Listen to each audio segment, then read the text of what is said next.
បាទសួស្តីបងប្អូនថ្ងៃនេះឃ្លាំងបុនឡាយបានចូលស្តុករថយន្តមួយគ្រឿងទៀតហើយបងប្អូនណាស្អាតមែនទែនមួយគ្រឿងនេះបងប្អូនណាគឺឯមែនទែនឡានមួយគ្រឿងនេះគឺរ៉េឆ្នាំ019 Full Option Smart Key គឺឯមែនទែនបងប្អូនមួយគ្រឿងនេះស្អាតមែនទែនអញ្ចឹងបងប្អូនដែលមានបំណងចង់ទិញរថយន្តប្រភេទ Kia Ray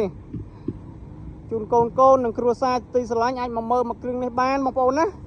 មួយគ្រឿងនេះគឺ019ឡើង022បងប្អូនឡើង logo 022ជូនបងប្អូនមកកំ pl ឲ្យស្អាតតែម្ដង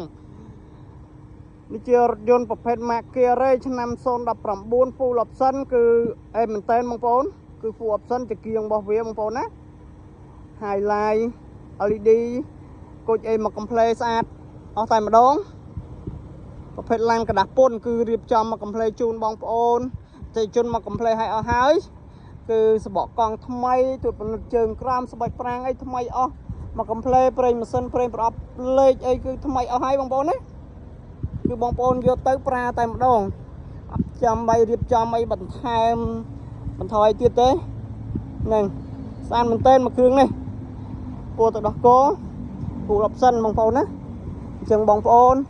ដែលមានបំណងចង់ទិញរថយន្តប្រភេទ Mark Kia Ray មួយគ្រឿងនេះធានាជូនអត់ខុសបំណងឡើយបងប្អូនណា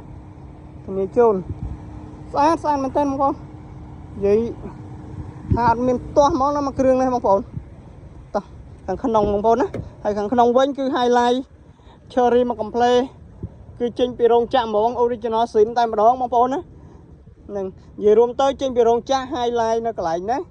កន្លែងនេះគឺ original sin តែម្ដងអត់មានបិទអត់មានបាញ់អត់មានអីទេនឹងគឺ option ចុងក្រោយហើយអញ្ចឹងបងប្អូនដែលត្រូវការរថយន្តប្រភេទ Mark Kia Ray អាចមកមើលមួយគ្រឿងនេះបានបងប្អូនចង់ទិញជាលុយសុទ្ធក៏បានជាបងរំលោះក៏បានបងប្អូនមានឡានចង់ដូរស៊េរី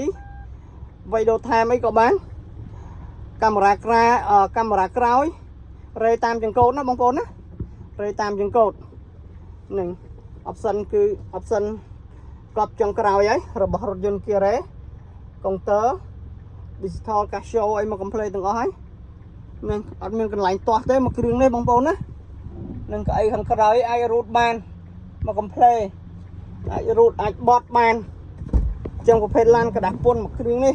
កម្រាជើងអីគឺរៀបចំមកកំ pl ឲ្យអស់ជូនបងប្អូនឲ្យអស់តែម្ដងអញ្ចឹងបងប្អូនដែលមានចំណាប់អារម្មណ៍ចង់ទិញរថយន្តមួយគ្រឿងនេះអាចតាក់ទងជាមួយឃ្លាំងបុនឡាយយើងបានទៅតែចូលស្តុកថ្មីទេបងប្អូនណាតែមានអាស័យដ្ឋាន